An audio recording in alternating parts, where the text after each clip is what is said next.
Hello everyone, আসসালামু আলাইকুম। Welcome back to Maya's kitchen. আজ বানাবো কলিফ্লাওয়ার বা ফুলকপির পাকোড়া। এই কলিফ্লাওয়ার বা ফুলকপির পাকোড়াটি আমরা ইফতার অথবা স্ন্যাক হিসেবে খেয়ে থাকি। এটি খুবই সহজ এবং টেস্টি একটি পাকোড়া। আপনারা যারা এখনও আমার ইউটিউব চ্যানেলটি সাবস্ক্রাইব করেননি, নতুন ভিডিওর আপডেট পেতে চ্যানেলটি সাবস্ক্রাইব করে নেবেন। একটি হোল কলিফ্লাওয়ার বা ফুলকপি নিয়ে নিয়েছি। মাঝখানে শক্ত স্ট্যাম্পটা বাদ দিয়ে কলিফ্লাওয়ারটা ছোট ছোট করে বাইট সাইজ করে কেটে নিব।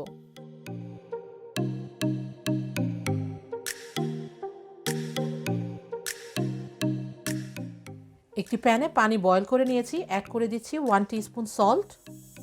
অ্যাড করে দিচ্ছি কেটে ওয়াশ করে নেওয়া 600 গ্রাম ফুলকপি বা কলিফ্লাওয়ার। একটা লিড দিয়ে 3-4 মিনিটের মতো ফুলকপিটা সিদ্ধ করে পানি ঝরিয়ে নিব। ফুলকপিগুলো সিদ্ধ হয়ে গেল, এবার ভাজার জন্য ব্যাটারটা বানিয়ে নিচ্ছি। একটি বোলে অ্যাড করে দিচ্ছি 1 কাপ বেসন। অ্যাড করে দিচ্ছি 1/4 কাপ রাইস ফ্লাওয়ার, অথবা আপনারা চাইলে 2 টেবিল স্পুন কর্নফ্লাওয়ারও অ্যাড করতে পারেন।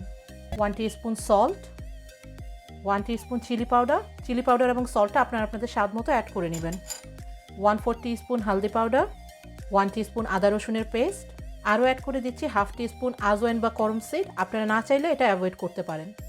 এবার অল্প অল্প পানি অ্যাড করে সব কিছু একসাথে মিক্স করে ঠিক একটা ব্যাটার বানিয়ে নেব।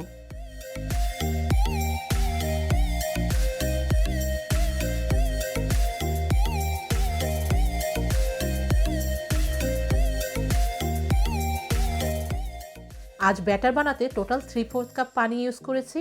আপনারা আপনাদের ব্যাটারের পরিমাণ অনুযায়ী পানিটা কম বেশি করে নিতে পারেন। এবার অ্যাড করে দিচ্ছি বয়েল করে রাখা কলিফ্লাওয়ারগুলো।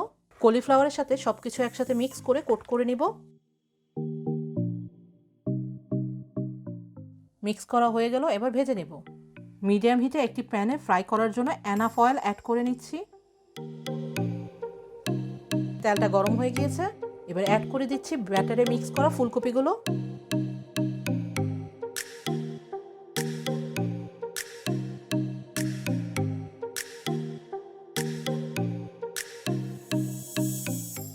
এবার ফুলকপিগুলো 30 to 40 সেকেন্ডের জন্য ভেজে নেব। এবার অপর সাইডে উল্টিয়ে নিয়ে বোথ সাইডে গোল্ডেন ফ্রাই না হওয়া পর্যন্ত ভেজে নিব।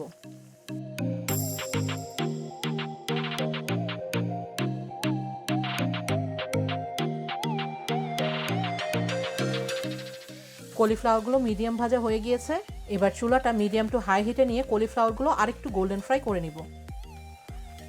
ফুলকপির পাকোড়াগুলো ভাজা হয়ে গিয়েছে, এবার নামিয়ে নিব।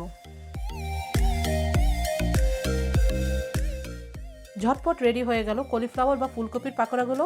আশা করি আপনাদের ভালো লেগেছে। ভালো থাকবেন সবাই। আল্লাহ হাফেজ। Thanks for watching my video. আশা করি আপনাদের ভালো লেগেছে। যদি ভালো লেগে থাকে লাইক করুন এবং সাবস্ক্রাইব করে আমার সাথেই থাকুন। বেল বাটনে ক্লিক করে নতুন আপডেটের অপেক্ষা করুন। থ্যাংক ইউ সবাইকে।